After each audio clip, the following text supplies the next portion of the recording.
following is a presentation of the High Spot Podcast.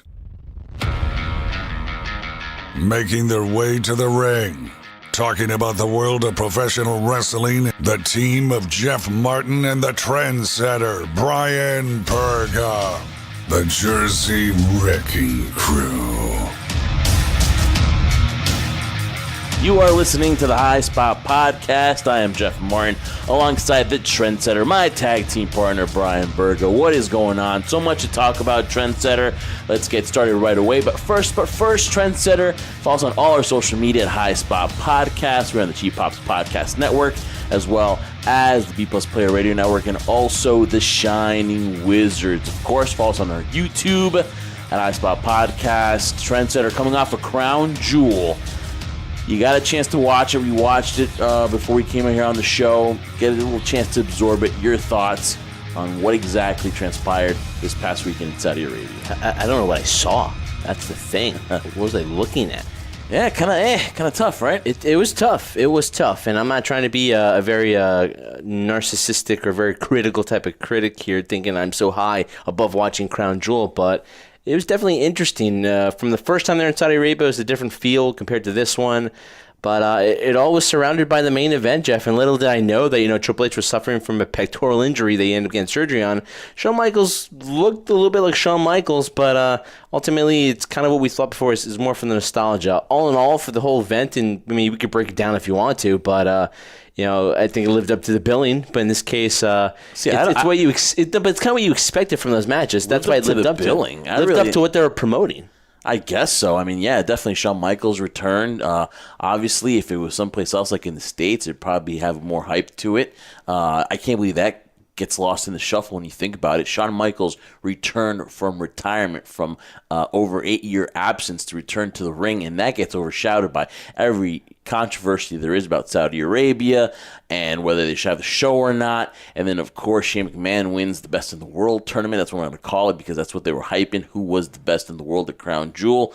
Of course, he wins it for the SmackDown side. Again, another controversial ending to that, as he beats Dolph Ziggler in the finals due to the Miz's injury, and I'm using air quotes. And of course, Brock Lesnar defeats Braun Strowman to become the Universal Champion, which honestly, when we thought about it, I am not shocked at all, because you put the strap back on a guy after taking a huge hit with Roman Reigns' announcement that he has leukemia. You got to put the strap on.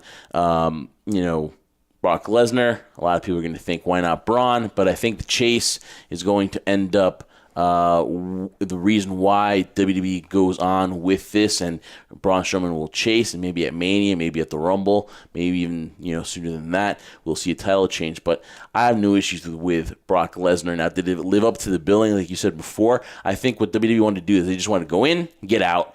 And also, too, with Hulk Hogan returning, that just added a little bit more controversy, because you stick him in a show where there's already so much going on, where there's a lot of people who are talking about even having the show in the first place there. You add him in there, his return to the WWE, he comes back home. So added to all that, yeah, there's a lot of stuff to talk about, but whether it was to go back there and watch it, to me, this was a show that, okay, if you catch the highlights of it, it's okay. Really nothing that you had to be must watch. Yes, but going back to my point, though, when I say lives up to the billing, when we looked at this card and dissected it and broke it down, or even just talked about who we thought was going to win, were we expecting to be, awestruck on this? Were we expecting this to be like a WrestleMania? No. It lived up to what was being advertised, and you got what you wanted. So that's why I say, in terms of it lives up to its billing, it lived up to expectations of what they wanted for Saudi Arabia. Get in, get out. And I think they're still contractually obligated to do a few more of these, so it won't be the last time they're there. But clearly you could see storylines were shuffled around. The whole WWE Championship match was changed because Daniel Bryan didn't want to go. And, John Cena wasn't involved in the whole Shane McMahon controversy. So definitely a lot of stuff to talk about, but none that affected the current storylines now going into Survivor Series. No. And Shawn Michaels, you wonder whether that was it. He did have a WWE.com exclusive where he talked about, hey, you know what, this may be the last time. Maybe it's time to go back to live his regular life. You don't know exactly what Shawn Michaels is thinking, whether he wants to do one more, two more. There was that little graphic where someone wanted to see AJ Styles and Shawn Michaels. We'll see down the road whether we'll get a WrestleMania match for HBK. But Brock Lesnar and Braun Strowman, We talked about it before. You thought it was the right idea to go with Brock. I kind of was thinking Braun, but when you think about it and you analyze it, the direction WWE decided to go into at Crown Jewel, it was the right way to go about it. And everyone's bitching about, oh, I don't get to see the Universal Championship. Oh, it's got to be defended every week. Listen, I have all due respect to Roman Reigns, but there was really no difference when Roman Reigns was carrying that championship because the story was kind of between the Shield reuniting. So there really wasn't the focal point of the WWE Universal Championship there. It was more about the Shield. It was about the Shield and turmoil.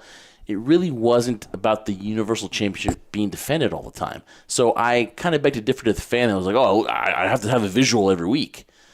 So Brock Lesnar becoming the champion, there adds a buzz to it. And, of course, with Daniel Cormier being successful this past weekend at UFC in Madison Square Garden, it adds more talk to Brock being a Universal Champion and Daniel Cormier being the UFC Heavyweight Champion. And, of course, Daniel Cormier says, hey, bring that title to when we take on each other, when the match happens.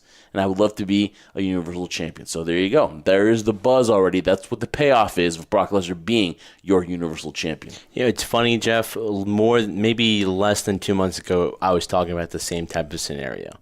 And you yourself were the one that was kind of against it. I didn't think it was going to happen. Now Roman Reigns moves on. Brock Lesnar will handle his business in the UFC. But my idea was what could be right now the fact that Brock Lesnar's Universal Champion going into the UFC fight with Daniel Cormier becoming a champion, a dual champion in the UFC and WWE, how much promotion that would give both leagues of the UFC and WWE, and now it looks like it's going to probably happen. And it's just funny how things work out. Of course, the whole situation with Roman Reigns, leukemia, is something you didn't expect, but now that people are, again, now against it, they're like, oh, like you just mentioned, but it's a business. What's going to draw more people, more eyes to see a guy like Brock Lesnar defend every once in a while? We know he's not going to keep it that much longer. Eventually, he's going to drop it again, depending if Roman Reigns comes back. I think that storyline's already played itself out. I don't know if you do that. Braun Strowman chasing. Even Drew McIntyre now is picking himself up to be a top contender now in terms of really giving some momentum for him on the Raw roster. So a lot of factorables, a lot of variables there to work with. But in terms of people complaining about Brock Lesnar, guys, it's a business. It's a title. It's a championship, whatever you want to call it. The mere fact that it's not defended makes us continually talk about it, so it's working. No, most definitely. And you just mentioned a guy like Drew McIntyre, and I believe it was me about a year ago when I posted something saying, hey, these are the guys that should be the faces of your companies. Unfortunately, Roman Reigns was the guy on Raw, and I think Drew was the guy on SmackDown. And again, unfortunately, leukemia, right now is hindering Roman Reigns from being the face of it, and we hope he, has a speedy recovery and he overcomes it. But if it was not for that, I would have said that Drew McIntyre would be your face. He has the ability to be the face of a company, to be the man. And I think right now this door has opened up to where, you know what, maybe Braun Strowman, who a year ago I was saying, hey, this is the guy that's got to be the next champ. This is the guy right now that's taking the ball and he's running with it. Now Drew McIntyre seems to be given that opportunity, and I think he should be the guy who have an opportunity to roll with it. I would much rather see, even though you can still play the fact that Braun Strowman, yes, Baron Corbin did hit him with the Universal Championship. Yes, he took 5 F5s from Brock Lesnar. One of them was outside of the ring as well, too, right? You can always play that role where Braun Strowman really, you had to do everything except throw the kitchen sink at him to beat him, but also you can also go with the variable of a guy like Drew McIntyre. I would love to see Drew McIntyre and Brock Lesnar face off inside of the ring. That would be also a huge payoff. And you know what? You can make Drew McIntyre the face of your company. I have no issue by making that statement because I totally believe 100% that this is a guy that you can build with. Yeah, I would agree with you on that standpoint from the mere fact that a year ago we're talking about the momentum Braun Strowman has, and it seems like right now that same authentic, organic, whatever you want to call it, type of momentum is working its way for Drew McIntyre. He's believable. He has that certain look about him, and people that want to discuss the language barrier, Jeff, in terms of, it's kind of hard to understand for the accent. You understand him enough. It's a thick Scottish accent. It's a thick Scottish accent. You understand him enough. You see his point. the main point is this guy has the supposed it factor that everybody tries to talk about. Us as not claiming myself to be an expert here, but you can just tell it. You can tell it once you see him in the ring and you see him perform. So if there's any time right now for Drew McIntyre, it is now. That's why I think that he's given him that spotlight. How he handles it, we'll see. But I think he's ready for it. He's definitely matured, and he's put himself in a position now that maybe when he first started he wasn't ready for. But now I think he's ready for it, and I think honestly, if they give him the ball, I think he will run and score every time. And one of the things that outcomes that happened at Crown Jewel was Triple H, and they had teased it at SmackDown 1000, was that there would be a possibility of maybe a Batista and Triple H, but now that's in danger because of the pectoral issue that, of course, Triple H suffered at Crown Jewel. Man, I don't know. Did you see the picture? I saw it. Picture of him? Yeah. That's crazy. Really, the pectoral bruise that way? It does. It does, because blood flows. When there's a tear, there's blood that flows in that area. So, the blood just stays up there, and it's like a gigantic bruise right on the side of your... that was crazy. So, of course, he had successful surgery.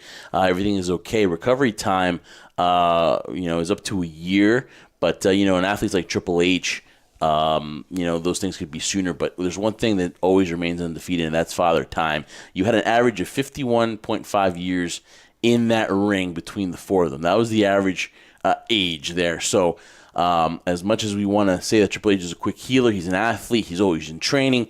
One thing that's always undefeated is Father Time. Yeah, and obviously the older you get, the more time it takes for your body to heal, Jeff. So again, he also has that factor to deal with. But again, he has, you said, your Father Time is not in his favor, but ultimately there's no doubt that he'll do everything he can to get himself back, if possible, before WrestleMania. But I know we're talking about Survivor Series and we're mentioning WrestleMania now, but in my honest opinion, a Dave Batista Triple H match is not something that really attracts me or draws me to want to see it. I mean, I looked at Dave Batista on SmackDown when they celebrated the 1000, and he looked kind of frail and different as well. So I don't know if I'd want to see these two back in the ring. I don't know, frail, but it would just seem like Well, in my opinion, he was frail. He was skinny. He had a head like a bobblehead. I'm not trying to make fun of Dave Batista, guys, but it didn't look like he could take a bump. So to me, it looked frail in terms of, you don't know how his knees are, you don't know how his back is. Like we've talked about before, Father Time is not your friend. And in this case, I look at Dave Batista,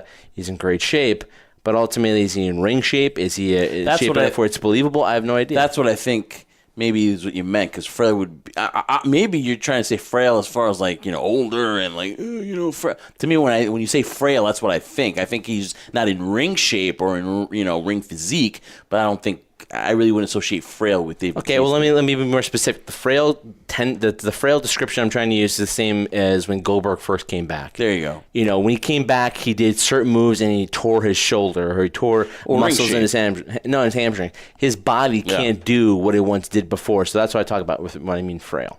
And Shane McMahon winning the best in the world, just the whole thing was just basically a prop just to advance the storyline on SmackDown. Of course, Survivor Series is coming up. You're going to get the Raw versus SmackDown. Already teams are starting to get formed there. Did you think, with the whole way they went about just putting Shane McMahon as the winner there, do you think it was just... okay, this isn't really a World Cup, first of all, because there are international stars, but you're not getting stars from all over the world. You're getting stars from the WWE. But did you think that this World Cup tournament was really needed? Do you think that there's some other way that it could have expanded the storyline into SmackDown versus Raw? Was this really necessary? Was there another way they could have done it? Yeah, sure. Was this the integral part in terms of the best way to do it? I'm not sure. It sure seems that way now in terms of what was going on. I just think, when you come up with an idea like this, Jeff, would really, and it doesn't shock me anymore, it disappoints me, but just really kind of sometimes makes me shake my head, is that you have a concept here similar to, I would equivalent it to maybe King of the Ring. You're developing something because you want to help build the next star. That's what the whole Andre the Giant Memorial Battle Royal was made up for, because you wanted to see that the next guy who won it, this was the guy you wanted to pay attention to. Now, honestly, the Andre the Giant Memorial Battle Royal has become, in my opinion, honestly, a joke. It's become the equivalent of when you wanted to get everybody on the roster and they just did a normal battle royal when Andre's name was never correlated or related to it at all. And now you have something like this where you have a quote-unquote, like I said, World Cup to showcase the best in the world, and you have Shane McMahon win it when he never started in the tournament. To me, it's kind of just a slap in the face, in my opinion, of all the guys that busted their butt to make this more...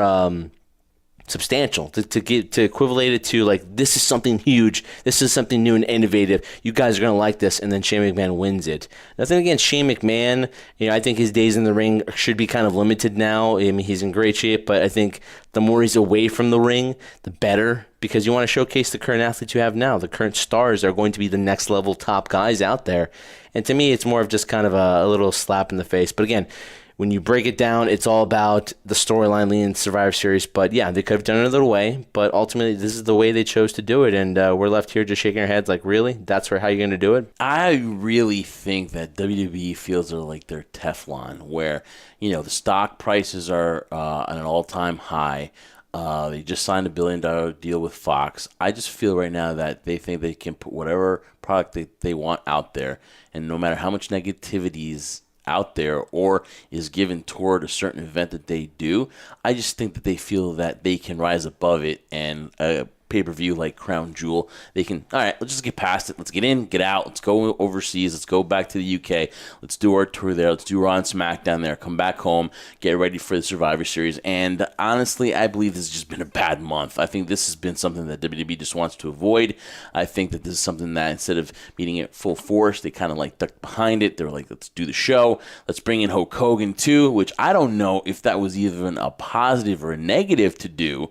Kind of was like, all right, listen, this is a shit show already. Let's bring in Hulk Hogan. Let's just make sure that, he comes back home into the fold. It's overseas. No one's going to talk about it. If you think about it, people are still talking about, Brock Lesnar. They're talking about Shawn Michaels' return, and they're talking about Triple H's injury. They're talking about Shane McMahon. I don't really see where everyone's talked about the return of Hulk Hogan. A, do you think that this was the right time to bring in Hulk Hogan? And do you think that WWE is Teflon?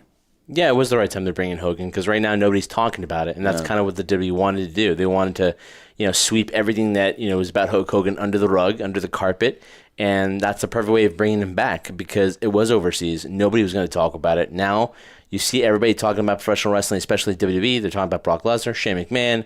They're talking about Survivor Series now. Not one mention of Hulk Hogan. And I think that's the way they wanted to do it. In terms of, was it the right thing to do, or was it the right timing? Honestly, Jeff, to me, it's completely irrelevant. No offense, no disrespect to Hulk Hogan. He'll always be a legend. And despite the fact that he got brought back home and all that, nostalgia stuff, which was the basis of what Crown Jewel was, in my opinion, it doesn't really matter, because he's always going to be associated with WWE when you think of Hulk Hogan. So whether he came back and he embraced with open arms, if this was happening in Chicago, Illinois, or Philadelphia, or any of the 50 states, there would definitely be some type of uproar. But in this case, yeah, you're right. And to your last point, when you made too, when you said, the WWE feels like they can put anything out there, and whatever they want to put out, and feel no ramifications or feel bad of what the repercussions are in terms of the product they put out there, it's not shocking to say that WWE feels like they're bulletproof right now. As successful as the Jericho Cruise was, as successful as All In was, as much momentum that Ring of Honor and New Japan and all of these other promotions are doing, WWE is still the top dog, if we're going to use the Roman Reigns reference, out there. And so they could basically put on a show where they mess up on purpose, and they'll still do great revenue because they're WWE right now. So yeah, they are bulletproof, and it does come from a fan's perspective that they feel like they put anything out there, and you're just going to watch it and pay money to go see it, and regardless if it's good or not, it doesn't matter, because they'll focus on their main pay-per-views, which will be SummerSlam, Survivor Series, Royal Rumble, and WrestleMania. Now this year, Thanksgiving is basically on the calendar. It's 1 week earlier as far as on the calendar. So I understand why Survivor Series is usually the week before, but there is actually literally like no time to get involved into the Survivor Series. It's really a quick turnaround for them to get into the Survivor Series card. And now, of course, we're going to get Brock Lesnar versus AJ Styles, rematch from last year. We're going to see how they're going to go about that. Give us a few weeks not even a few weeks, man. We're going to have to make our predictions pretty soon here, because this could go in so many ways. So you have that matchup, which is kind of interesting, because I want to see maybe AJ Styles gets a win here due to, say, maybe like a Braun Strowman's interference. You never know what's going to happen there. But last time that was probably, Brock Lesnar's best match he's had. Oh yeah, in a really long time. Yeah, right. Definitely. So that's interesting. And of course, I think the one that I'm very curious to see how they go about it. You're going to get a dream match here, and you talk about the women taking, the forefront. This matchup between Becky Lynch and Ronda Rousey. Everyone was talking about Charlotte and Ronda. That's why I almost said Charlotte there. This is very interesting to me. This is one that is main event level stuff right here, because Becky Lynch has just done a tremendous job. She's taken her character to a whole different level. So you have two matches right off the bat that are very, very interesting. It's just you don't have that time to promote it. You have such a short turnaround. You kind of think maybe WWE would benefit more from having it past Thanksgiving, maybe the week after that. But just your thoughts on the quick turnaround of Survivor Series, and if these two matches are intriguing enough. Well, I think that's the issue we had when we had the Australian show that they had, Saudi Arabia show combined, and then you had Evolution. Things are so closely linked together that from a business standpoint, I think this would be great. We have so much content out there for the public to see, but it really hurt them because, like you said, and I agreed, and I mentioned to you several times when we discussed these events happening, especially when we came to Evolution, the first ever all-women's pay-per-view, there wasn't enough time to promote it, and if they did, they really focused on one vital point of it, and then that was it. And if that wasn't enough to sell you on it, then basically you kind of lost the interest in terms of investment from a fan standpoint to want to see this event, whichever one it was. When you look at Survivor Series, yeah, it definitely suffers for the mere fact that the way they built this up last year was more of trying to give the believability at SmackDown and Raw are two separate entities pitting up against each other. Now it's so close, it really feels like they're just pulling on strings. From my standpoint, they're trying to fill in gaps right now. Okay, we're gonna have these matchups going on, and right now the main focal point will be AJ Brock Lesnar. It will be Becky Lynch and Ronda.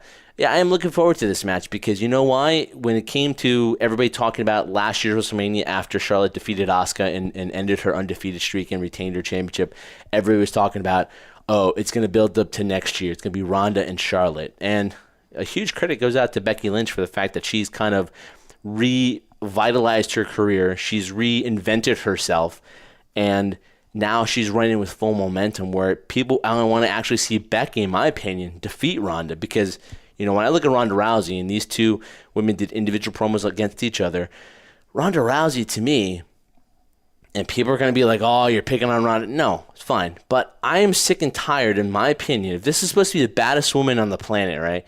And every time she comes out with her theme song, which I never was a fan of that theme song to begin with.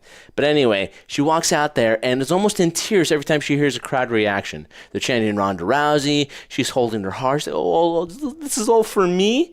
And then tries to portray a badass. And then Nia Jax comes out, and then she smiles and laughs. I'm like, to me, I lose the ability of believing what she's saying because it sounds so scripted. Her best promo was against Nikki Bella, but even that sounded somewhat made up. And you see Becky Lynch do her promo, and it's really coming from the heart, and you believe what she's saying, and you're rooting for, in my opinion, Becky Lynch, because Ronda Rousey was handpicked when Becky Lynch had to kind of scratch and claw her way, and we saw her struggles from when she became first ever SmackDown Women's Champion to now regaining it again. So in my opinion, the fan favorites is people are going to be rooting for Becky Lynch, and that's a dangerous thing right now because of all the momentum Becky has right now. Where you can happen, probably a squash, whatever. But honestly, squash, you think? No, it might be, not squash. Schmaz? This might be a schmaz. It might be, something, double disqualification, never gets settled and saves both people. But, ultimately, if you want to build this card, you want to focus on that match more because that has more investment in it than AJ and Brock Lesnar does right now. It has a lot of people talking. The promos back and forth. Yeah, you're correct, Trendsetter. I really believe that the more you see Ronda, yes, that promo with Nikki Bella was great, but we kind of had a feeling that not Brock, but Paul Heyman was behind it. Obviously, he had a hand in it, but yes, when she comes out and she's saying, "Oh, is this for me?" and then you want her to project off as being the baddest bitch on the planet, right? That she says that she is. Now it just seems like, okay, you don't know who she's trying to be. She's trying to placate to the fans, or she's trying to be that, that bad bitch that she describes to be. As far as Becky Lynch, I think that Becky Lynch, I don't think it's bullet points. I don't think it's scripted. I think it comes from the heart. I'm pointing to the heart, and compared to the script, that's Ronda Rousey. So perfect example, Jeff. When you saw Ronda Rousey in the UFC and she would do press conferences, granted, you probably didn't know much about mixed martial arts, but when you heard her talk and she spoke on the microphone, she said what was on her mind, whether it was popular or not. And it got huge reviews. People were talking about it on Twitter, right? Because she said what she felt. On WWE programming, she's not saying what she feels. She's basically, you could tell from verbatim she's repeating what people are telling her. She's not used to dealing with the crowd's response of interrupting her. She doesn't know how to deal with that, and she doesn't know how to deal in terms of timing that way, which surprises me because if you sign Ronda Rousey to whatever exclusive deal they signed her to, you signed her for her talk. You think Conor McGregor would have this kind of problem if he was in the WWE? Absolutely not. Absolutely not. But again, though, it just depends on how you were affected by the crowd. Like you said, she made all these proclamations. The crowd was down there. It was a bunch of reporters. Or if she made any kind of facial gestures or any kind of intimidation factors in the weigh-ins, it was a one-on-one and Dana in between. But here you have that crowd interaction where they're all up on you and I kind of don't want She's had similar crowd interactions when she's done post-fights when she's defeated and they're booing her out of the building. Yeah. And she writes, I don't care about people cheering me or booing me, but they will respect me type of thing. So she's dealt with crowds before. The way you said that should be enough. That should be right there, a good promo right there for Ronda Rousey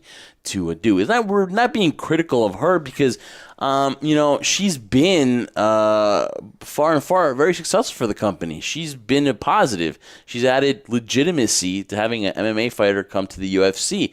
And here's the thing, Trendsetter, I got to tell you, the PWI have done a women's ranking, and she came out as number 1 in their rankings. Just amazing. If they want to put emphasis on title victories and dominance, and this is from a certain point to a certain point where the cutoff date was, do you think she was the number 1 ranked woman this year? No, I don't. I think a woman like Tessa Blanchard, who in professional wrestling has probably been one of the best female wrestlers out there, deserves to be that number 1 ranking. You could put Charlotte in there if you want to. I think with these rankings, the thing is, it's who's had the most impact, who's had the most notoriety.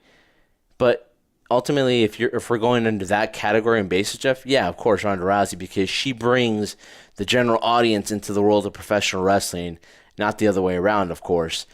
So yeah, then there she deserves to be number 1, I guess, from those standards. But with these ranking systems, any ranking system, Jeff, is flawed.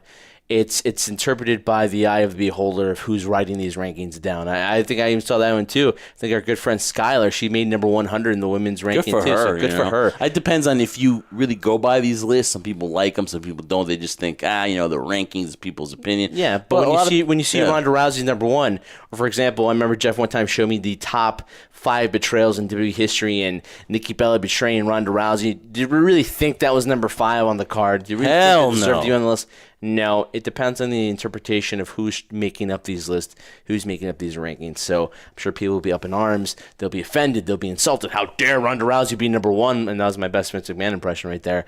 But ultimately, it doesn't matter. It means nothing to me. No offense to PWI and their rankings, but we ultimately know as fans who the top women in this division are. I think Becky had that after SummerSlam. I think she was the one that you could say was at the top, but I would give it to Charlotte and then maybe Ronda, somewhere in the top 5, because you got to give her credit, the success that she's had since she's been in the WWE. And now we know that this is scripted and we know that this is a push by the WWE, but still, she is where she's at. And she's had a lot of success. She's become the Raw Women's Champion. So I would say that, she is somewhere in the top 5 this year. I would still give it to Charlotte, and then maybe Alexa Bliss, too, had a very successful 2018. Now she's been beset by injuries right now. Hopefully she returns to ring action soon. But, it's a great argument to have, whether it's worth, really getting into huge discussion. It is basically the name the Ronda Rousey is. And, just think about it, though, Trendsetter. Last year, Asuka was number 1. And think about this year, how far she's fallen. Whether it's maybe not through no fault of her own, but just think about the difference in Asuka last year. We were thinking about maybe a main event at WrestleMania as she had against Charlotte. But just think about that turnabout now. Think about where Asuka is from where she took on Charlotte and the streak ended, and now where she's at, and you're still in the top 10 in rankings, but still not that dominant as we saw last year. So things really turn around really fast. It does, and it also showcases the fact that when you do get called up from NXT, Jeff, going getting called up from NXT to the WWE main roster is a momentum killer. It really is. We've seen this happen because Vince obviously doesn't watch NXT. From what we hear, he does not watch NXT. So you have to start all over again. Not just start all over again, Jeff, but look at the talent roster that's been there. Kevin Owens, Sami Zayn, Finn Balor, Shinsuke Nakamura, Asuka, just to name a few. I know I'm leaving a few off the list. Neville, who no longer is with the company. It's amazing this talent gets pulled away so much, and look what they're doing now. They're getting lost in the shuffle. It's crazy to think that Asuka's not even a top star right now. She's more into tag team action. She's not working even singles or even remotely in the title race for Becky Lynch's title, which, a Becky Lynch Asuka match would be awesome to see as well. Yeah, we saw Nikki Cross make her debut this past SmackDown in Manchester, but it's just crazy because you're bringing in these new people to rival with Becky, but you have an amazing, foil in Asuka, which there's money right there, but it just mind-boggling to me that you have to do that. And of course, Nikki Cross, who should, I don't know about making successful debuts. She had a very competitive match with Becky Lynch, but already starting with a loss on SmackDown in your first matchup, that's not a good way to start in my eyes. Yeah, I mean, losses and wins are, they come and go. I understand your viewpoint in terms of how you want people to interpret you, especially when you're facing the champ for the first time in your debut match. I get it, but yeah, dude, it's just something I just shake my head sometimes because I don't understand the mindset behind it. If you're bringing somebody in because you want them to create an impact and then you're immediately taking that away from them and putting them like literally from the bottom and start the way up, I get it if that's the way you want to go, but give them the opportunities. I mean, I understand sometimes, Jeff, you have to make the best of bad situations, or if you have chicken, shit, you need to make chicken salad. But ultimately, give them an opportunity, give them a chance. I mean, I can't remember the last time I saw Shinsuke defend the U.S. title or it becoming even important enough in a storyline that I actually paid attention to it anymore. I don't remember Asuka ever having a singles match where they even try to put her in position to be a number one contender, to give even the slice they did, she could possibly face Becky. It's amazing, man. And now Finn Balor right now with the rivalry with Bobby Lashley, and saw some glimpses maybe him and Drew McIntyre. That would be amazing to watch, and maybe give Finn Balor a nice little rub in terms of putting him back in the main event title picture. But all this stuff, dude, that we talk about constantly, leading up to Survivor Series, and before you know it, we'll be on the road to WrestleMania. It just shakes my head, the mere fact that talking about Ronda Rousey and Becky Lynch, and Ronda Rousey, no offense to her, but her being chosen by WWE and being put in this position, and for rightful reasons, for a business standpoint, but ultimately to look at this and to see that Ronda Rousey has these opportunities, and does she live up to the billing? I don't know, Jeff, because to me, you have to prove it time and time in the ring, and her performances, in my opinion, have not been the best. So, I'll leave it at that, and we'll talk more about it as we lead up to Survivor Series. And you talk about NXT, people sometimes not being able to, make an impact right away. You talked about a team like AOP, Authors of Pain, whatever WWE wants to call them now. Of course, they've abbreviated them now to AOP. Since losing Paul Ellering when they made their debut, they're kind of like, again, in the background, not knowing what to do with them. And now they've officially become the new Raw Tag Team Champions. I don't know how important that is anymore. I don't know how important it is than just to be, named the tag team and be the champions, because now they will go on and they will take on the Bar at Survivor Series. And Drake Maverick has done a good job in bringing more of an attention to Authors of Pain, AOP. But then again, this is a team that for the longest was just toiling down there. And also, you got to wonder, Trendsetter, last week I'm watching, and a team like Dawson, like the Revival, they lost to the Lucha Dragons, man. It was crazy. They lost to them. It was just mind-boggling how WWE, when you make that push up to NXT, that's why I think if you're in NXT, be happy you're in NXT. There's no quick fix. There's no reason why I want to be on that WWE main roster anytime soon. And if you're a talent in the WWE roster, you definitely know if you're a tag team or you're a United States champion, Intercontinental champion, that means absolutely nothing. How many times has the Intercontinental title been defended, Jeff? 0. Tag team titles, tag team divisions on Raw and SmackDown, non-existent. You can only name a couple teams that are competitive. There are teams, and then they're just guys that are pitted together. U.S. title division, who cares? Honestly, Shinsuke is not going to beat Seth Rollins. With all that, the main focus on these two rosters are the women's championships and the Universal and WWE Championship. And the WWE Championship's third.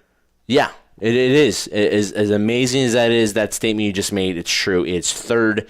It's not been given the recognition and push that it deserves, especially with all that AJ Styles has done.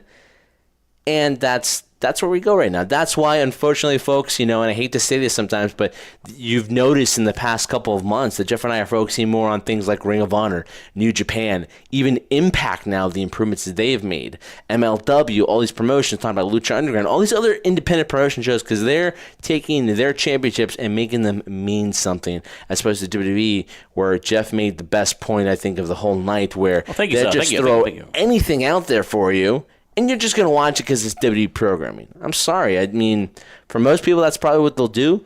For Jeff and I, it's getting really difficult, guys. Really difficult even for me to watch a 2-hour SmackDown right now. Even though I think it's a better quality show than Raw, it's still difficult for me to watch it because in terms of where they're going, it's still chaotic. It's still a circus in my opinion. It's very difficult to watch compared to the quality of wrestling you and I have watched the past couple of months. All right, Trendsetter, so much more to talk about. We've got to talk about Wrestle Kingdom. Also talk about Daniel Cormier's amazing continued just mowing them down this past Saturday at UFC 230, and also talk about the wrestling coming up this week here in Jersey. Before we do that, let's talk about Collar and Elbow. It is an apparel brand founded by Al Snow, mixing wrestling passion with street fashion, from cool-looking headwear to great-looking men's and women's shirts and hoodies. And just in time for winter and the holiday season, you got to go to collarxelbowbrand.com and save 10% on your entire online purchase just by entering promo code HighSpotPodcast, all in caps. So make sure you go to Collar and Elbow for the holiday season. It is upon us. And you only have to go to one brand name, and that is Collar and Elbow. All right, Trendsetter. So we covered the Crown Jewel. We covered Raw and SmackDown Survivor Series. Now I want to talk about Wrestle Kingdom and Power Struggle. Of course, Power Struggle, so much wrestling coming off the Jericho Cruise that we only had a few seconds to even get back to normal lives. And now we had Power Struggle, which was this past weekend, as well as the replay of the Streaming for Vengeance on the Fight TV to watch the tournament again, the Sea of Honor tournament, and the Cruise. Just your reflections when you're watching that tournament, you're watching Chris Jericho, Alpha Club versus Bullet Club. Just, and just now that we have like a week now that we've been back here, just talk about just how memorable and how amazing a time that was. It's so memorable that I still can't let it go. That's how memorable it's been. The buffet. Not just the buffet. buffet Or buffet? I say the buffet. A buffet. The buffet. Okay, so I said buffet. Yeah, tomato, potato, potato, whatever you want to call it, The buffet. You want to call it New Orleans and Nolans, it depends on your pronunciation, but we get the gist of what you're saying. It was an amazing experience, Jeff. There are no words in the English language dictionary or thesaurus that I could do, and I've been known to make up a lot of words off the top of my head that don't make any sense, and Jeff will be the first one to point them out. It was a great experience. It was great as a wrestling fan, purest form, to enjoy the quality that we saw there. It just felt more there was just freedom there. It had that sense from a fan standpoint, Jeff, that anything could happen. Anything and everything could happen there. And that's what we got when we saw these events. And, when you go to a Ring of Honor show or the Jericho Cruise or a New Japan Pro Wrestling show, you have that element of, wow, there's something that could happen, or you could be surprised. It's not as predictable as you might think it is in terms of, who's going to win, who's going to lose type of thing. So, yeah, it was a great experience, man. And, combine that with, it just seems like, it picked up on the momentum, had the same type of enthusiasm as All In did. We're in Chicago, Illinois for StarCast weekend, and then All In event in Chicago. Had that same type of feeling, momentum. It was the first time ever type of event for Chicago and here on the Jericho Cruise. And the cool thing about it, and what I took away from it ultimately, was not only from the great entertainment standpoint, the great music from Fozzy and all the other bands there, just so many things you could do on that boat, and obviously the Bahamas. But from what we heard is that a Jericho Cruise 2 and All In 2 could be possible in 2019. And that's what's exciting to think about. Yeah, like we said, 2018 was history making, and I think 2019 is just going to continue that, and it's going to be just a. Well, it is going to continue it because the Madison Square Garden will be another first time ever. Super Card of Honor will be in MSG, and we will be there for that as well. And also, too, looking forward to Final Battle, which before we know it, December is going to hit, and we're going to be there for Final Battle at the Manhattan cold Center. there. Remember last year, right? Last year we were there and it was snowing. It was snowing. So the Young Bucks go across the street and get some Chipotle. And it was just crazy. Was it Chipotle or chicken filet? No, Chipotle. Okay. Chipotle. They went across the street with Flip, too. So they went across the street to get Chipotle. We were there waiting to get in there. But I just remember that was like the first time we actually were able to get interviews. And we thought, okay, we're going to get some interviews, but had no idea we were going to get Marty Skrull, the villain, Adam Hangman Page, Jay Lethal. I think it was a very successful night. I'll never forget that night, too, man. That was just awesome to be able to talk to all that great talent and also be there live for great events. So Final Battle, really looking forward to Ring of Honor. A lot of stuff happened in Ring of Honor, too, man. As far as the tapings go, the Kingdom regained their six-man tag team championships. They beat Cody and the Young Bucks. And, of course, Cody losing the NWA championship to Nick Aldis in the rematch a few weeks ago. You start to wonder, is this more Ring of Honor NWA kind of covering their butts here in case there are rumors of a Cody going to another company, Cody working for Jericho, maybe there is a reality of that company coming to fruition. Do you think this is all signs pointing to Cody and the Young Bucks too? Because they lost tag team titles too in Long Beach in Fighting Spirit Unleashed. So do you think this is just the companies covering their butts here in case this group, this elite team now that they want to be called, kind of do move on to other things? Not WWE, of course, but they go on to even starting their own wrestling promotion, or maybe just going back on the independent scenes. Well, Cody has one title left. It's the. I know, but come Wrestle Kingdom, if he is on the card, which most likely he will be on the card, there's a good chance that he will drop that title. Yeah, but by then we have a good idea whether or not, because that's in January, we'll have a good idea whether he signs, whether he re-signs a contract with Ring of Honor, or what ultimately is going to happen in the beginning of the new year in 2019. I think that in a way it is a way for Ring of Honor and the NWA to cover themselves. I mean, I think ultimately what happened with Cody is more of a sentimental moment, a very historic moment that happened in All In. I think plans were to maybe continue this rivalry or give it back to Nick Aldis. I thought it was going to be a lengthier title reign, but it goes right back to him. It doesn't hurt Cody in any sense. So from a business standpoint, Jeff, yes, I think it's more for them trying to cover themselves so that their titles are in the hands of people they know they're contractually obligated to their companies. But here's another thing, too, that I think a lot of people fail to see sometimes, or at least I see it from this perspective. With guys like the Young Bucks and Cody, they don't really need titles. No. Titles don't affect them in terms that they need it in terms of solidifying themselves as top stars or top stars within a company or organization. And, they really don't need it to, it's nice to see. It's nice to see them, the Young Bucks with all the gold. It's nice to see Cody with the NWA title, the Ring of Honor title, and that, when he had it, or not the IWGP US title. But they don't need those things. Just like, for example, now that Kenny has won the IWGP Heavyweight Championship, if you were to lose it at Wrestle Kingdom or down the road, who knows? He's finally accomplished what he wanted. He was the top guy in New Japan, and he finally has proven that. And, the title's more of just a symbol for it. So, yes, from a business standpoint, it's to cover themselves in case whatever happens in the beginning of the new year. But ultimately, it doesn't affect me from a fan standpoint because they don't need those titles. Not that it does to me, but in your list, as far as when we rank the top 10 maybe of 2018, will this affect your positioning of where you put Kenny over Cody or, Cody over Kenny, vice versa? Does it affect these recent title losses affect you where you put Cody Rhodes on your top list? Well, or has he just solidified it by All In and just being just an awesome wrestler? Well, both Kenny and Cody have solidified themselves since All In, or even prior to All In terms of top guys, and have proven they could be main event caliber talent if they were to go to WWE. Would it happen? We both know the answer to that. It's no. But again, when it comes to ranking system, Jeff, it depends on how you're ranking it. If we're ranking the systems of Kenny and Cody, top 1 and 2, right?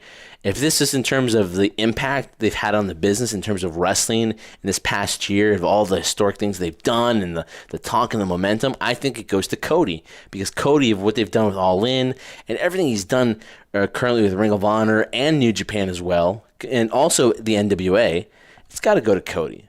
when it comes to quality matches, and I'm not saying Cody hasn't had quality matches, but when it comes to quality matches, in-ring ability and talent, I don't want to. I'd have to give it to Kenny a little bit because I think early on in the year he had more than Cody did towards the end of the year. I think Kenny could have won it just on somebody finally getting over that hump and beating Okada.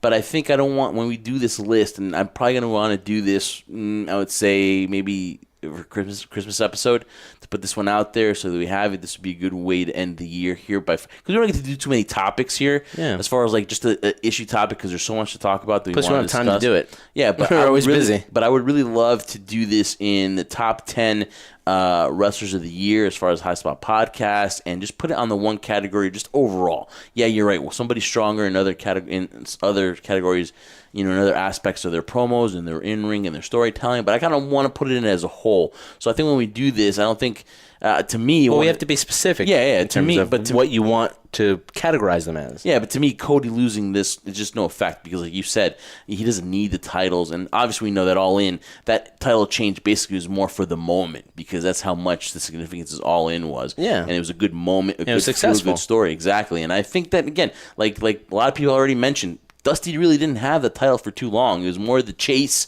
and, than him having that title. Everyone loved him more as the underdog and wanting to, chase him. So he really didn't have lengthy title reigns.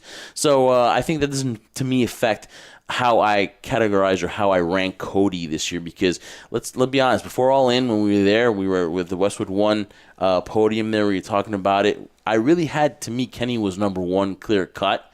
As far as PWI, I totally agreed. But now as we head in, after All In, and now as we head in towards the end of the year, and of course Wrestle Kingdom 13 is on January the 4th, I kind of tend to lean to the point where I think Cody may have outranked, Kenny. And this is where I'll disagree with you, and then you'll finally throw it back to me in terms of credit.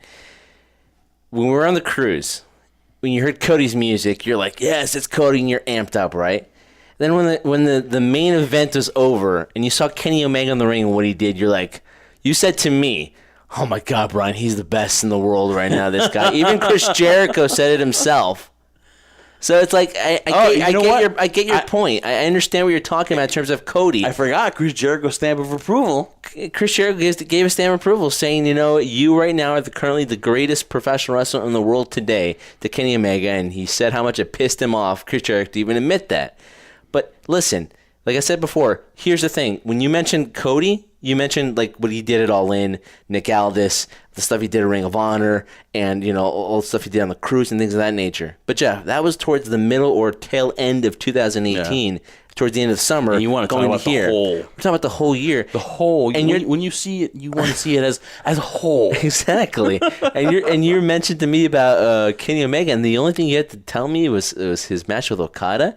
Did we forget the great matches he had, the G1 the G1 tournament, the G1 climax, all the great matches he had there, and to me, it's not being fair because it depends on how you categorize it. If we're talking about matches, we really have to break down all the great matches Kenny's had and all the great matches Cody has. And I think ultimately it leans towards Kenny's favor, as we saw on the cruise. When you saw Kenny in the ring, you're like mesmerized. Your eyes were wide open because we don't see Kenny that much in person anymore. And we saw how good he is in the ring in terms of telling the story and the psychology. I know I fanboyed for Marty a lot. You fanboyed so much for Kenny. But Kenny, I don't know if I could do an interview with Kenny. I think I would love to do an interview with Kenny, though. I think you would be fine. Can you do me a huge favor? What I need you to do is do me that impression that you've done of Kenny Omega.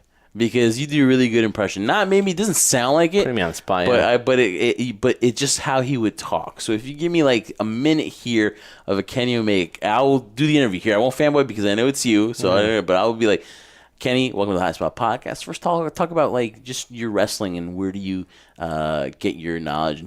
Who have you learned a lot from in these past years that you would compare your wrestling to now? Oh, well, thank you so much. It's great to be here. I don't look at the world of professional wrestling as a job. It's more of a artistic expression for me because, as you know, or I'm sure all of you know, because this podcast knows, very knowledgeable, but I was not properly trained, as most people would know. So I wasn't trained per se. I'm more self-taught. So my inspirations really came from guys that I knew could go in there that were my size and could tell a story in the ring. It wasn't necessarily about, the biggest guys out there, but the ones that are able to express themselves the best in terms of telling a story. It wasn't about move sets or anything like that. It was more about telling a story. I mean, that's the best I can do right now. No, that's really good, man. That's really good. So that's how I would prepare to do Kenny Omega interview would be with you. But man, Kenny Omega, that's why this is going to be an interesting He's just a down-to-earth guy. The way he talks, he's very slow, methodical when he speaks, because with a guy like Kenny, I've noticed, and when Jeff and I were in the cruise, we had a chance to get an autograph and shake his hand. He is very methodical in how he talks, kind of like I'm trying to be, because he makes every word that comes out of his mouth mean something. That's why he grabs the mic from everybody, sits down and listens to everybody he says. It's a must listen to when he's like a Jake Roberts. He doesn't have to shout. As soon as he starts talking, people quiet and go, shh, Kenny Omega's talking. Yeah. But again, this goes back to, comparing Kenny and Cody. I think there's just two different animals, and, you can't be wrong either way, but it just depends on how you categorize them, Jeff, because they're a 1 and a 1A. I wouldn't say there's a 1 and 2. It's a 1 and a 1A, and neither one's bad. Power struggle. What I got out of that is Jericho defeats Evil. I'm a little surprised, although Evil has been one of the up-and-coming wrestlers for New Japan Pro Wrestling. Really? You're surprised? I wasn't surprised on that. Well, no. I mean, I was surprised that, how can I say this? I expected Jericho to win, but still a little surprised, though, that he made Evil submit to the walls of Jericho, too. So maybe that's what I wanted to say. I was a little surprised that he made Evil submit, but there you go. Chris Jericho remains your IWGP Intercontinental Champion. And now, Wrestle Kingdom is, of course, on January the 4th, 2019. And they've already come out with some matches. Of course, the main event is going to be for the IWGP Heavyweight Championship. You're going to get Kenny Omega versus Hiroshi Tanahashi. That's already set in stone. You're going to have that matchup. And you're also going to have Jay White versus Kazuchika Okada in a 60-minute match. And, of course, Jay White now is taking the helm of Bullet Club.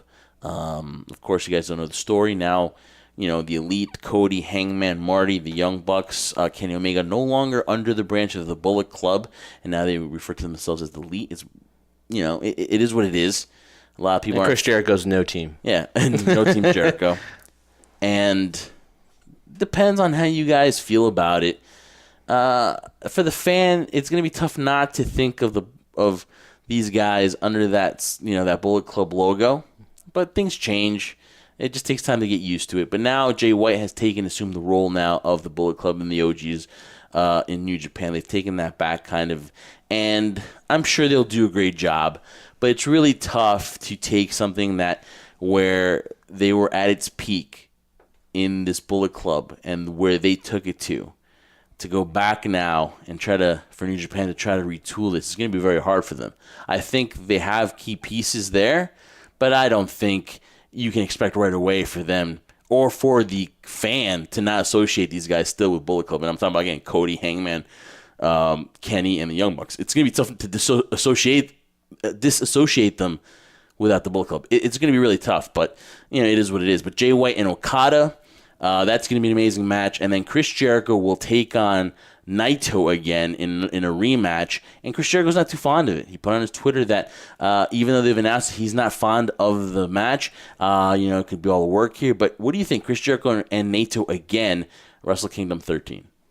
Oh, I'm excited for it from a fan standpoint. I see Jericho's point of view because I'm not the firm believer, Jeff, that when somebody loses the championship, whether it be in professional wrestling or, we're talking about, any sport like mixed martial arts, I don't think you're automatically garnered a rematch. I don't believe in those rematch clauses. I think once you lose it, you have to prove once again that you can go defend it. I like that.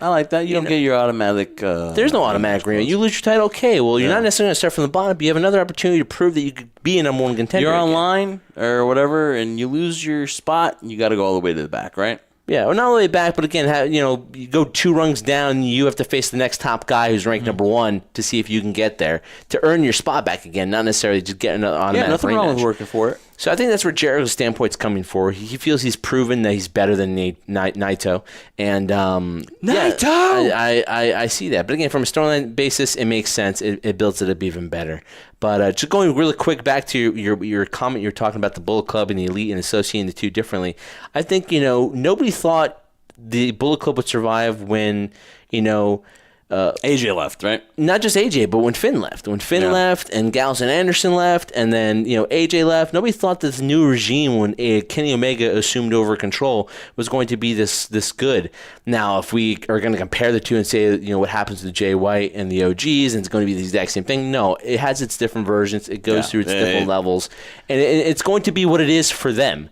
And it's not fair for us to compare them to what Fergal did, Finn, or what AJ did, or what Kenny did with the Young Bucks. It's going to be its own entity, and it's going to be fine. It's going to survive, but it's going to be different. It's going to be different, and it was just amazing because during WrestleMania 34 weekend, a lot of people from Hot Topic were like, "Oh, those shirts! We want to order the WWE shirts there," and they were like, "No, that's not WWE shirts. Those are Bullet Club." So that logo is iconic. It's a brand. It's a brand, And to me, yes, what Finn Balor did with it, what Prince Devitt did with it, what AJ's done with it, Kenny Omega and the Bucks took that to new heights. Yes. And I totally understand what they're feeling, that they didn't get really any residuals from those shirts, that they really, it's all about, I'd be mad too if I wasn't getting any money out of those shirts, right? And I didn't have the creative to do that, that shirt. But now as they go to be in the elite, it's going to take some time, especially for the American consumer. I'm pretty sure the New Japan consumer, they'll see the transition. They can move on from that. For the American consumer that's been so invested with these guys, that they've bought the merchandise, they've seen them be in the elite episodes, they've associated them with Bullet Club, the Villain Club, the Young Bucks shirts, the Kenny Omega, Cody, it's just going to be weird. It's just going to take a little period of time to get. I think it'll be easier in transition because, if you're New Japan or Hot Topic and you're selling now that in the elite type of memorabilia, that stuff's going to sell just right away because everybody just wants it. Okay, so they want to move. I don't know if their philosophy has changed from a few months ago, but they wanted to hit the U.S. hard, right? They wanted to make sure that they became a product that was going to be known here in the United States. I just find it hard to me that they couldn't find an agreement or come up with an agreement and want to push the Bucks and them out of the elite, out of the Bullet Club so fast, instead of come to an agreement and still have that Bullet Club logo on its most popular product here in the United States. Business-wise, for the Young Bucks and them, it's good because now they get to branch off and be the elite. But do you think New Japan is smart to disassociate with their hot U.S. commodities, by taking them out of the Bullet Club and going back to straight New Japan? Because honestly, if you're an American fan, what do you associate the Bullet Club with? Cody, Hangman, Marty, Kenny, the Bucks, Flip sometimes, and Jericho. You associate with that. It's very going to be tough to sell the Bullet Club to the American consumer. That's Jay White, Tama Tonga, the OGs, Tonga Lao. It's just going to be tough. It's going to be. And what happens to Chase? What happens to Chase Owens? He got attacked by these guys, and now he's got to go back to the original Bullet Club. I mean, it's just weird. There's a lot of holes in this, and I still don't know where things go. Holes in it, but then those holes will be, I can't believe to say it, they're going to be filled. Oh, they're going to fill. Maybe I'm just laughing because I was in the events of Exotica last weekend. But they're going to be filled because you know why? We're going to keep talking about it, Jeff. No. Here's the thing, Jeff, the Bullet Club is not going anywhere. I understand your point when you're talking about what did they do. People are not going to stop buying Bullet Club stuff regardless because you know what? They're still going to associate the elite with the Bullet Club. And eventually, depending on what Jay White does with the Bullet Club, what Tama Tonga and Tonga Loa do with it, it's going to be its own entity again. Is it going to reach those heights? Time will tell. I just would have put. If I was New Japan, I would have tried to find a way to business-wise keep the Bullet Club my brand. If I'm going to move it into the United States, I want to have those guys as my faces. I would have come to some kind of agreement, whether it's minimal. There's that word again. Whether it's minimal or not, I would have liked to kept them, under my brand, some way, some form, some way to associate Bullet Club with these guys. But there's nothing to say, Jeff, and there's no proof that it wasn't tried or wasn't done. And maybe guys like the Young Bucks just wanted to be their own separate entity. And at the end of the day, maybe they just couldn't come to an agreement, and it's business. Trendsetter, dude. Before we wrap up the show, Daniel Cormier, how does he continue to do this? To me, he's earned my respect. Does not have the prototypical body for heavyweight, which is pretty good because if I'm a guy that's looking at the UFC, I can relate to him because I'm like, okay, I can, okay, if I look like him, I could probably, there's a chance that I could kick somebody's ass. But How does he continue to do this? As a novice to the UFC, how does he continue to be so good? And as he probably has a future bout with Brock Lesnar, does he have a chance to beat Brock Lesnar? Is Brock Lesnar over his head? But just in general, how does Daniel Cormier continue to pull off victory after victory? He's got to be the greatest heavyweight, in my eyes, in UFC history. Oh, there's no question about that. Not just heavyweight, but, if you're talking pound for pound in 2 divisions, he started off as heavyweight, Jeff, and then moved down to lightweight, and the only losses he's had on his record against John Jones. Now, a lot of people can question that. I don't even look at John Jones. I don't even look at those. I know, but, Daniel Cormier will acknowledge those. He did lose to John Jones, regardless of the fact John Jones was cheating, he was in performance-enhancing drugs, whatever you want to call it. But clearly, yes, he has proven the fact that he is he was an Olympic wrestler to begin with. And he has really showcased the fact, especially late in his career, because he started late after the Olympics. He started late in his late 30s or mid-30s, I believe, doing mixed martial arts. And it just showcased the fact of the athleticism, the determination, the drive of a guy like Daniel Cormier. Because, you're asking me the question, and it's not an easy one to answer, and you say, how does he keep beating these guys? It's because he's been able to grasp the combination of execution, dealing with the moment, and adjusting to your opponent. And some people can't do all of those 3 together. They have a game plan, but as soon as you get punched in the face, the game plan changes. Or when you try to do something, it doesn't work. Or you have athletic ability, but you can't put it all together in terms of how you want to combat and how you want to execute the moment. So all those things combined. And plus, the thing is, Daniel Cormier's never been one who has been very complacent. He's never been used to settling just depending on his wrestling. He's improved on his striking. He's improved on his conditioning. The one thing that's constant with him, he puts the pressure on you, which most guys can't handle, especially with his wrestling background. Once he gets you on the ground, him being as skilled as he possibly is, maybe he's in the equivalent level of people compared to Khabib, that good of a wrestler down there when people are very minuscule in terms of level of discipline in that. Daniel Cormier is probably the best pound-for-pound fighter out there right now. He's a 2-division champ. He has 2 titles right now. It's not like Conor McGregor when he won 2 different weight classes and got one stripped because he didn't defend anymore. Daniel Cormier wants to defend the light heavyweight title, and then his final match will be Brock Lesnar. And to answer your last question, can Daniel Cormier beat Brock Lesnar? Yes, I believe he can beat Brock Lesnar. Is it a yes, I believe it? Oh, hell yeah, he can beat Brock Lesnar. Because it's a fight, and this isn't WWE. You never know. Because even with Derek Lewis that he beat, I always felt that Daniel Cormier was going to win. But unlike it, you were taking a chance because he has that one-punch knockout power that, I don't care who you are, he's knocked out some of the toughest and biggest guys in the UFC, and they've all gone down. So, yes, it's a risk there. And for Brock Lesnar, yeah, it's still a risk too because they're both wrestlers. But I think Daniel has so much better striking and ability, and the last time Brock Lesnar was in the ring, he lost to a better striker. Now, granted, he'll use the excuse that he was sick, he wasn't 100%, but ultimately, at this stage in Brock Lesnar's career, when you saw him face Mark Hunt in UFC 100, it didn't seem like a strike. It didn't look like he wanted to stand with the guy, he wanted to take him down. So if you're going to make this a straight wrestling match, it might favor Brock a little bit, but it all starts standing up. So I think Daniel Cormier has a very good chance of winning this fight against Brock Lesnar and basically cementing his legacy of being his biggest payday ever and retiring from the sport as a 2-division champion. Yeah, and of course a lot of history here for Brock Lesnar too, because again, to be a Universal Champion and also win a UFC match too and win the UFC Heavyweight Champion, that really adds more prestige to me to the Universal Championship. So there is a chance that he loses. I don't think it's that big of a deal if you were to lose because this is a real sport compared to WWE, which is, of course, predetermined. But then again, you never know. We'll have more coverage on that when it is made official. I believe it's sometime in March where I think they're going to fight. And it's just amazing, though, that Cormier took on Derek Lewis so close. It just seemed like the matchup, the match was made like a month ago.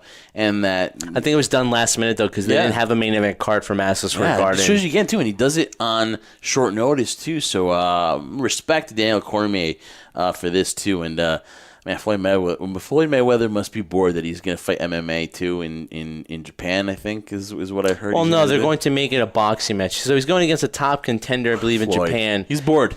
As a top kickboxer. But, it's not going to be kickboxing type rules. It's going to be a boxing match. And, Floyd's too bored of counting his money. So hey, listen, Floyd, if you need anybody counting your money, you can just, call me or the Trendsetter. We have no problem. We'll count your money for you, and we won't charge you that much to count the money for you. But again, that's crazy too. So So much going on. It is going to be a busy time for the High Spot Podcast. We return with you next week for a brand new episode. We're going to get in touch in gear as Survivor Series is just around the corner. So much to talk about as well. We have Wrestle Kingdom that's on the horizon, Royal Rumble. So much to talk about here on the High Spot Podcast. Follow us on all our social media, High Spot Podcast. On a final note, too, we want to send our thoughts and prayers to the family of Jose Lothario, who passed away this week. And, of course, you know him due to his association with Shawn Michaels, and you can never forget WrestleMania 12 and the training that he did, and he was a huge part of that time span in Shawn Michaels' career, I believe from 96 to 98 or 97. So our condolences goes out to Jose Lothario, but we are the High Spot Podcast. I am Jeff Martin alongside the Trendsetter Brian Berga. Follow us on our YouTube channel, High Spot Podcast. You can check out the Adventures with the Trendsetter and go to adventureswiththetrendsetter.com and check out his amazing trip to Exotica, and of course him with all the amazing adult entertainers in the industry today. That is all available on our High Spot Podcast YouTube channel. Trendsetter, an amazing show. Back to the norm here, back on land, talking about professional wrestling. Trendsetter, thank you so much for joining us today, Trendsetter. You're taking on a lot next coming week, so I want to wish you the best of luck. Very proud of you, and another great episode, my man. Thanks, I appreciate that, and it wouldn't be a great episode because it's us, we're the Jersey Rank Crew. Of course it's a great episode because you guys are listening to it. Catch us every Friday, and we'll catch you next week. So guys, have a great weekend, enjoy it, because God knows I need the rest, and I'm not going to enjoy my weekend very much for the long period of time too, but it's never going to stop me from doing the show here with Jeff, my tag team partner, because remember, as tired as we both are, and as exhausting as it might be, we love the sport of professional wrestling, and we do this for one reason and one reason only. We do this for you, the crew.